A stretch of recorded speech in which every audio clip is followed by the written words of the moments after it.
시청자 여러분 안녕하십니까? 안녕하십니까. 임명수 변호사님의 정상회담 코너입니다. 자, 임 변호사님 오늘 본론에 들어가기 전에 지금 우리가 10인 이상 집회 금지에 대해서 인권위원회도 지금 제소하려고 하지 않습니까? 그렇습니다. 그 내용은 대충 어떤 건지 간단히 좀 그 설명해 주세요. 내용도 요지는 대동소이합니다만 어쨌든 이 국가인권위원회 같은 경우는 국민의 기본권이 위헌적으로 침해됐을 경우에 이제 그 위헌 여부나 위법 여부를 약 준서법적으로 판단해서 해당 기관의 이제 시정 권고 등의 조치를 취하는 기관인데 이 부분에 대해서 당연히 그 현재 그 서울시장 권한 대행이 작년 11월 24일에 10인 이상의 집회를 금지하는 것 조치 자체가 헌법에서 규정한 집회의 자유, 정치적 활동의 자유, 그다음에 다른 여타 실외에서의 활동을 제한하는 것과 비교하였을 때 이건 명백히 평등권을 침해한 것이기 때문에 위헌이고 위법하다라는 점을 주 내용을 하고 있습니다. 우리가 이게 정당 활동을 하려고 이 생명 21을 만드는 건지 기본권을 사수하려고 만든 건지 이게 좀 헷갈리는 단계에 오고 있네요. 저희가 정당의 어떤 활동 목적 자체가 이렇게 당연히 순기능을 하기 위해서 한 건데 엉뚱한 면에서 저도 예상치 못한 곳에서 순기능을 그냥 국가적 주택 원가 공급 이제 그 어떤 교육 문제 해결 이런 것들을 저희가 주력해야 되는데 엉뚱하게 정말 다른 여타 기존 군소 정당이 챙기지 않았던 정당의 자유, 정치적 자유를 지금 우선적으로 투쟁하게 돼서 약간 아이러니하게 하지만 참 그만큼 우리나라 지금 현재 그 어떤 정당이라던가 정치적인 어떤 그 자유에 대한 이 제도가 참 형편없었구나라는 생각을 다시 한번 하게 됩니다. 지난 주말에 그 신문 서평란에 보니까 이탈리아의 그 정치 철학자 조르조 아감벤이라는 인물이요.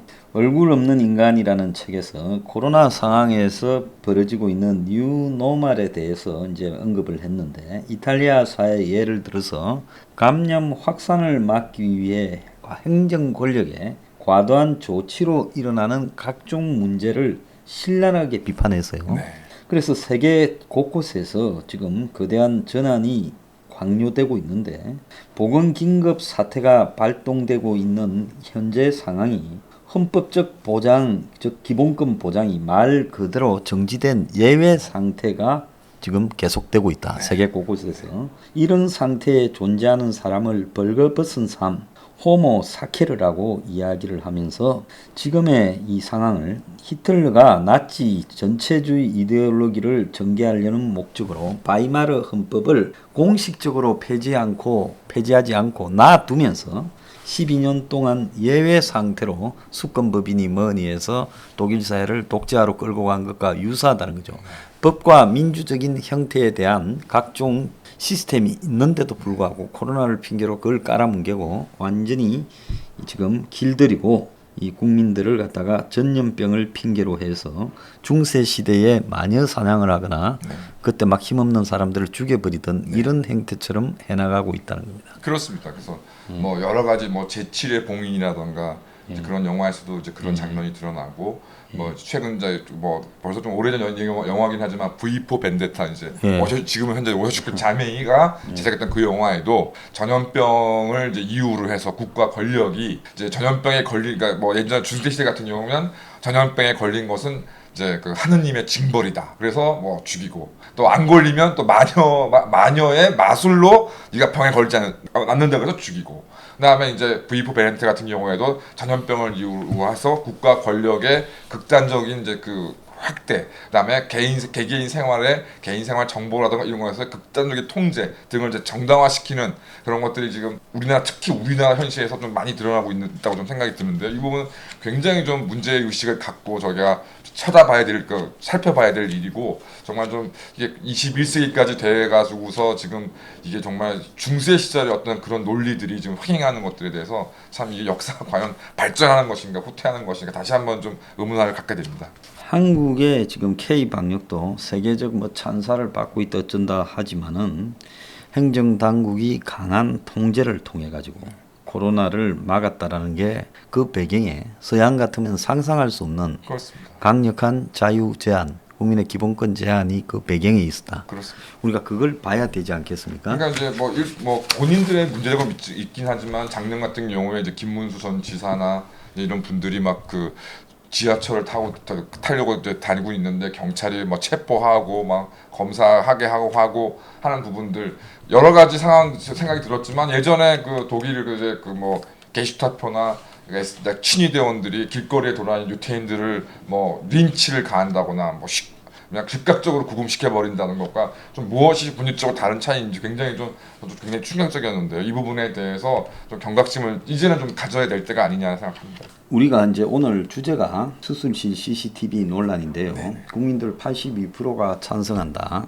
그래서 제가 사실 이 문제에 대해서 제 생각이 있었습니다만은 지금 이 문제를 가지고 대한민국 국민들이 선동에 너무 지나치게 이렇게 놀아나고 있다. 그래서 그런 부분을 보면서 제가 볼 때 이 문제를 한번 이제 이야기를 해야 되겠다고 생각하고 있던 찰나에 네. 오늘 임 변호사님이 이걸 가져오셨어요. 네. 그걸 갖다가 한번 다뤄보고 이야기를 해보도록 합시다. 제가 이제 뭐 내용을 이제 좀 검색을 해보니까 2020년 7월 31일에 이 문제를 국회 토론회가 있었습니다. 그래서 현재도 좀 논란이 되고 있지만 이제 이재명 지사는 이제 그 수술실 CCTV 설치 의무화를 이제 가장 강력하게 주장하는 사람 중에 한 사람이고, 뭐 그러다 보니 작년 7월 31일에도 경기도 의료원 정의료 원장이 경기도 의료원의 뭐 수술실 CCTV 운영 사례들을 쭉 발표하면서 뭐 아주 또 뭐 환자들의 동의율이 좋다, 확대시키겠다. 그다음에 이제 관련 법안이 빨리 국회를 통과하기 바란다는 발표를 했었고, 환자단체 연합회 안기종 대표, 좀 이런 단체들이 참 이게 좀 의문스러운 단체들인데요. 저도 가입한 적이 없는, 저도 분명히 병원에서 환자인데 왜 환자단체 연합회에 제가 구성에 참 관여하지 못했는지. 어쨌든 그 안기종 대표라는 자는 그 의협은 수술실 CCTV 설치 운영을 법률로 강제한 나라는 전 세계도 어디에도 없다는 사실을 강조하나, 오히려 전 세계 최초로 만들어 우리나라 수술실이 전 세계에서 가장 안전하고 환자 인권이 보호되는 수술실로 평가받도록 해야 된다. 그래서 마치 수술실 CCTV가 설치되면 환자의 인권이 보호되고 어떤 의료의 안전이 보장되는 것처럼 주장했습니다. 게다가 이제 법무법인 상록의 강신하 대표 변호사라는 자는 의료 과실에 있어서 증거 자료를 확보하기가 어렵기 때문에 이 수술실 CCTV가 설치되어야 증거 자료가 확보가 될 수 있다. 그다음에 현재 우리나라에서는 이제 미국과 같은 증거 개시 제도, 그러니까 미국 같은 경우는 소송을 제기하기 전에 이제 어떤 그 증거가 입수에 어려운 이제 당사자가 상대편 당사자로 하여금 증거를 제출하도록 일종의 재판을 거는, 그래서 사실상 본안 소송을 가기 전에 이제 그 증거 확보 절차를 두는 경우가 있는데요. 그게 제도가 없기 때문에 이제 이렇게 수술실 CCTV가 설치가 의무화되어야 이제 어떤 증거 확보도 쉬워질 수 있다. 그다음에 수술실에 CCTV를 설치하면 뭐 정직하고 최선을 다할 때 수술을 한 의사는 뭐 손쉽게 의료 과업 분쟁에서 벗어날 수 있다. 그러니까 이제 뭐 아무 잘못이 없는 의사는 걱정할 필요가 없다. 뭐 식으로 이제 이야기를 하였고, 그때 송명재 당시 이제 의사협회 대외 협력 이사는 이제 지금 이제 의사협회에서 계속 얘기하는 그 얘기를 지금 당시에도 했었는데, 환자 요청에 잇따른 이유로 CCTV 촬영을 한다는 것은 어떤 일종의 의사에 대한 근로 감시다. 그래서 인격권과 직업 주행의 자유가 과도하게 침해된다. 그 다음에 CCTV 설치는 의료인을 잠재적 범죄자로 인식하게 하는 결과를 초래하고 의료인의 사기의 저하를 부를 수 있다. 특히 수술을 동반하는 과목 전문의 기피 현상이 심화돼서 결국엔 의료 서비스 질이 악화된다. 그러면서 이제 결론적으로 얘기한 것이 의료행위라는 게 기본적으로 침습. 그러니까 어쨌든 이게 의료행위라는 것이 일종의 상해이기 때문에 굉장히 위험을 동반하는 그런 행위이고, 단순히 이제 환자가 희망하지 않는 결과가 분쟁의 여지가 많다. 그렇기 때문에 이런 것들이 의료 분쟁에 오히려 확대를 시킬 여지가 있고, 그다음에 문제는 이 CCTV를 통해서 이제 어떤 환자의 내부 장기라는 건 환자의 신체가 촬영되고, 반면 의료진들은 수술복을 입고 마스크를 쓰고 있기 때문에 오히려 어떤 신분이 늘어나지 않는 그런 문제가 있는데, 결국은 CCTV 설치를 해가지고서 실제로 침해되는 건 환자의 인권이라던가 개인적인 정보. 그런데 병원에서 이 CCTV 자료를 의무 설치해서 그러니까 아주 대량으로 보관할 경우 이에 대한 유출이 문제가 될 수 있기 때문에 이 부분에 대해서 CCTV 설치 의무화는 바람직하지 않다는 주장을 했고, 결국 수술실에 CCTV를 설치하느냐 안 하는 것은 해당 병원이나 의사들이 알아서 선택하도록 만드는 것이 합리적이다. 의사협회가 반대하는 것만은 아니다 라는 얘기를 했었고, 거기에 반면에 보건복지부 당시 박재호 사무관 같은 경우는 뭐 필요도 없는 얘기들만 쭉 해서 이게 뭐 정부는 뭐 잘 생각해서 결정해 보겠다 해서 지금까지 한 1년 가까이 되도록 논란이 되고 있는 것으로 확인됐습니다. 제가 생각할 때 저도 이 문제를 엄청 많이 생각을 해봤어요. 내가 어떻게 이 문제를 말해야 될 거냐. 다른 문제는 보통 판단하기가 상당히 빨랐는데 이 문제는 워낙 대중적으로 지금 선동적 이슈로 던져 나와가지고 그래서 대중들의 상당수가 다 아마 우리 뉴핑을 보는 사람들 중에도 한 7대3 이상은 70%가 찬성할 거라고 보거든요. 왜? 자기가 의료 피해자가 될 수 있다는데. 제가 그래서 이게 이제 디지털 정보, 전자정보 사회, 감시 체제로 가는 사회, 1984 조지 오웰, 그 다음에 제레미 벤담이 이야기했던 그 파놉티콘이라는 게 있죠. 그래서 그게 이제 사방을 다라는 판하고 옵티콘, 보다. 그래서 감옥에서 이제 감시탑 하나가 사방을 이렇게 보고 있다. 그래서 벤담이 그 이야기를 한 거는 이제 감시와 처벌로 현대 사회를 이제 설명하는 거 아니겠습니까? 그렇습니다. 그런데 우리가 필요해서 이런 문제를 했을 때 제레미 벤담이 나왔으니까 이제 말이지 그 공리주의적 관점에서 질적으로 봤을 때 이게 어떤 것이 공리주의에 더 맞는 것이냐? 그러면 이 CCTV가 설치되었다고 해서 의료 사고를 예방할 수 있는 거냐? 뭐 술 먹고 오거나 뭐 의사가 환자를 신체를 뭐 희롱하거나 그렇습니다.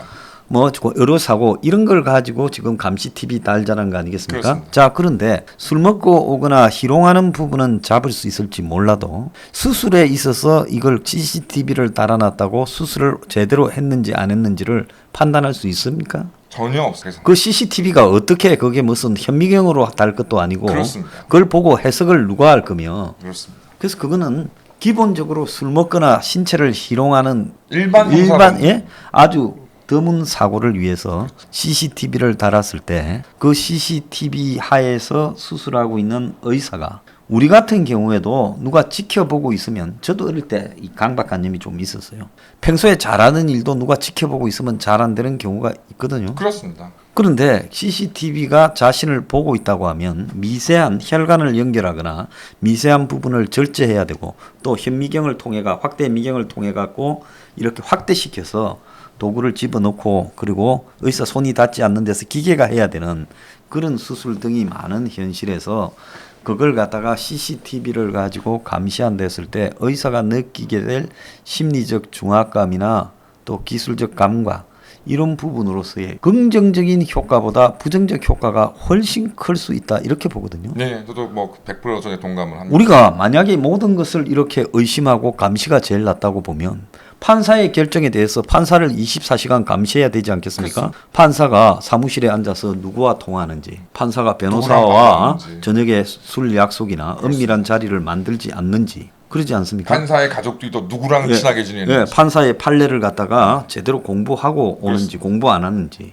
그리고 검사실에도 해서 검사가 뭐 패는지 안 패는지도 다 봐야 되지 않겠습니까? 그렇습니다. 그럼 이런 식으로 한다면 온갖 그 경찰들도 다 사건 이해 당사자로부터 뇌물을 받는지 안 받는지 감시해야 되고 공무원들은 24시간 일을 하는지 안 하는지 감시해야 되고 이재명이는 그렇습니다. 예? 차 안에도 전화기를 CCTV를 달아가지고 무선으로 중계되게 해서 이재명이가 평소에는 어떤 누구와 무슨 통화를 하는지 대화를 뭐 하는지, 여배우와 혹시 통화를 하지 않는지 이런 것도 감시를 해야 되지 않겠습니까? 향수욕을 하는지 뭐 네? 다 감시해야죠. 그러지 않습니까? 네, 전과도 있는 사람인데. 심지어 CCTV 이전에 이 신용카드 쓴 것도 감시 안 하잖아요. 그렇습니다. 공직자. 네. 신용카드 사용 내역도 감시하지 않는 나라에서 CCTV로 모든 것을 감시한다? 의사에게만 한다? 말도 안 되는 얘기라고 생각합니다. 예? 그러면 우리가 흔히 권위주의의 영역에 있어서 판사가 들어오면 기립하잖아요. 네. 그 하는 판사의 권위는 지금 김명수 같은 대법원장 저런 꼬라지도 있는데 김명수 사무실에 김명수의 집에 사택에 공간에 전부 CCTV를 달아서 감시해야 되는 거 아니에요? 그렇습니다. CCTV가 저도 일단 소장님 첫 번째 논거에 CCTV를 수술실에 설치해야 되는 게 맞다면 훨씬 더 시급한 데가 너무 많다. 대한민국에. 네, 청와대에 청와대 문가리 방에도 그렇습니다. CCTV를 해서 문가리가 당에는 어떻게 전화하는지부터 문가리 숙소에도 CCTV를 전화해서 그렇습니다. 평소에 정수기와 문가리가 뭘 대화를 주고받는지 그렇습니다. 문가리 아들 집에도 CCTV를 전화해서 그렇습니다. 6,900만 원 받아먹는데 어디 전화한 게 없는지 그렇습니다. 다 해야 되지 않겠습니까? 그래서 아니 그런 예전에 뭐 전직 대통령 및 전직 대통령의 가족들의 전력이 있으니 청와대부터 일단 해야 되고 뭐 최근에 그 양양자 뭐 의원 보좌관이 뭐 성추행 성범죄를 했냐 안 했냐 그 논란이 있는데 뭐 국회에도 지금 뭐 한두 번에 모든 의원 방과 그렇습니다. 보좌관 방에도 CCTV를 다 설치해야 되는 거죠. 됩니다. 자, 여러분 한번 생각해 보십시오.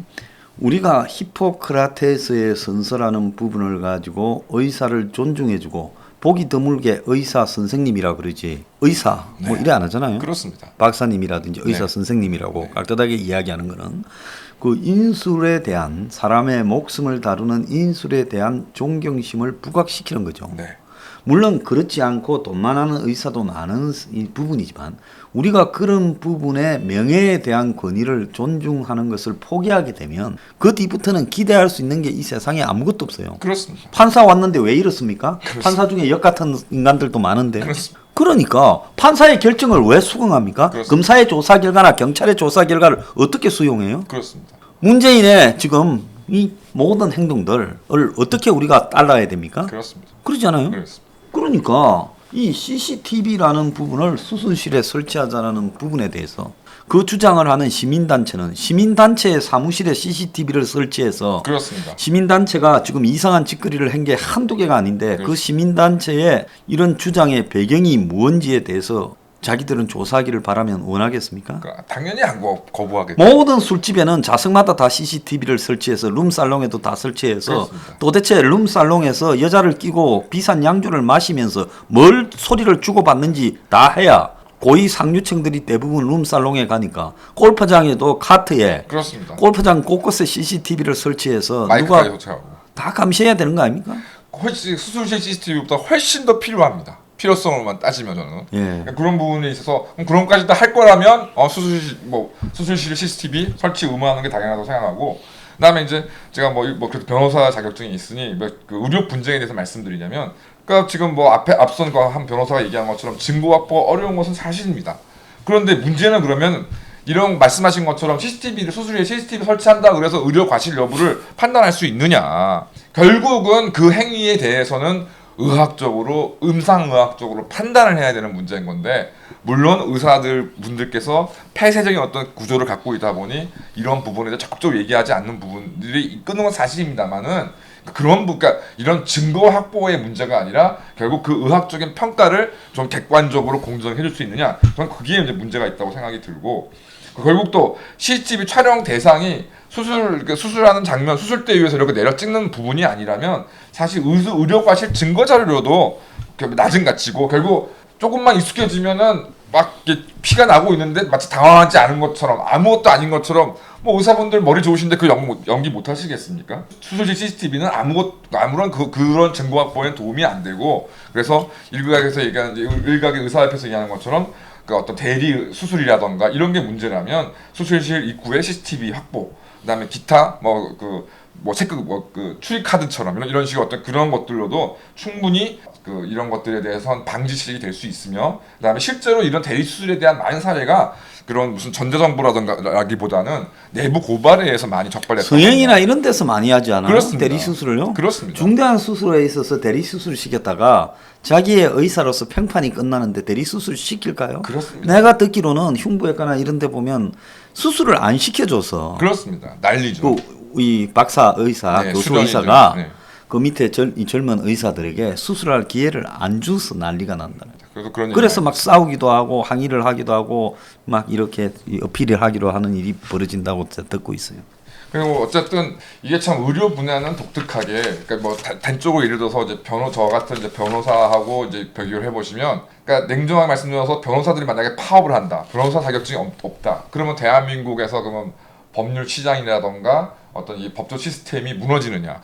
여러 가지 대체할 수 있는 기구들이 많이 있습니다. 꼭 변호사가 있어야만 이 법조 시장이 움직이고 그런 건 아니고 여러 가지 자격 요건을 강화된 저희 같은 사람들이 있는 것이 좀 낫다고 생각이 드니까 유지가 되고 생각하는데, 반면에 의료 시스템은 지금 의사들의 어떤 양성이 중단되거나 예를 들어서 정말 중대한 수술을 할 수 없는 의사들의 공급이 끊긴다 그러면 그 피해는 그냥 바로 그대로 국민들에게 돌아오는 것이기 때문에 그 정말 의사들이 잘나서가 아니라 그만큼 의사들에 의존할 수밖에 없는 시스템을 공사하고 있는 의사들이 있기 때문에 그 분들에 대한 어떤 이익이나 이런 것들을 기본적으로 보장해주는 시스템이 있는 것인데, 아니 의사들 본인들이 수술하면서 CCTV를 설치를 원하지 않는다는데 그거를 강제하게 되면, 아니 이거 뭐 대한민국의 의사가 뭐 수술만 해서 먹고 살 수 있는 것도 아니고 그러니까 뭐 골 아프고 뭐 분쟁만 많이 생기는 수술 안 하면 그만인 상황.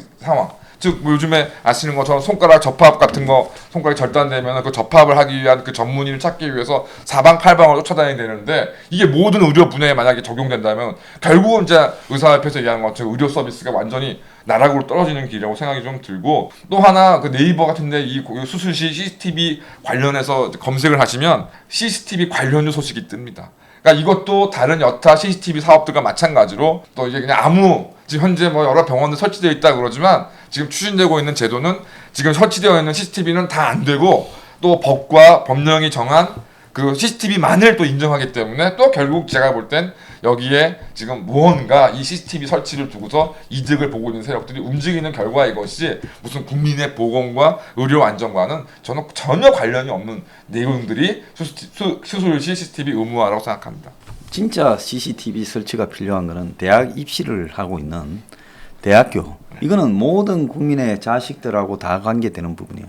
대학이 과연 공정하게 이 요즘 같이 무슨 뭐 수신이부터 입학 사정관이니 뭐 학생부 이런 걸 가지고 저기 대학을 갖다가 불투명하게 뽑고 있는 과정에서 대학교 교수들 방에 CCTV를 설치하고 대학교의 입시 전형을 맡고 있는 그런 쪽에 CCTV를 설치해서 과연 입시가 공정하게 관리되고 있는가에 대해서 그렇습니다. 확인하는 것이 더 우선이라고 봅니다. 네. 자, 그러니까요.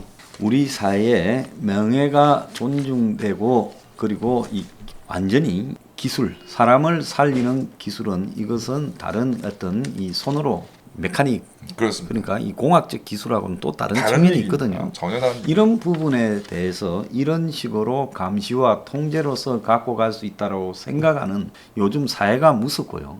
이걸 국민들이 생각해 보지 않고 이걸 갖다가 맹목적으로 선동에 동의하는 이런 현실도 좀 무섭다, 이렇게 느끼고 있습니다. 네. 예. 하여튼 조금 더 의료 관련해서 여러 가지 뭐 국민들의 불만도 있고 하지만, 그러니까 거듭 말씀드리지만 그나마 좀 대한민국의 의료 시스템이 그래서 다른 나라, 여타 나라에 비하면 나은 축에 속하지 좀 못하다고 생각하지는 않습니다. 그래서 이런 부분들을 잘 보호해서 지금 이 정말 질 높은 의료 시스템을 더 한 단계 업그레이드 시켜야지, 지금 얘기하는 것처럼 의사들 뭐 깎아내리고 의사들 감시하고 한다고 하면 지금 뭐 다른 나라에 다른 나라에 훨씬 못 미치는 시스템을 후퇴할 수 있는, 저도 그것이 두렵기 때문에 이러한 부분들에 대해서는 의사분들의 논의를 통해서 의사분들이 동의를 받아서 뭐가 진행되는 것이 필요하지, 막 법막 통과시켜가지고 그냥 의무화 시켜버리고 하면 그 모든 피해는 국민들이 고스란하게 담게 된다. 이 부분을 저희가 잊지 말았으면 합니다. 예, 감사합니다. 오늘 마치겠습니다. 네, 감사합니다.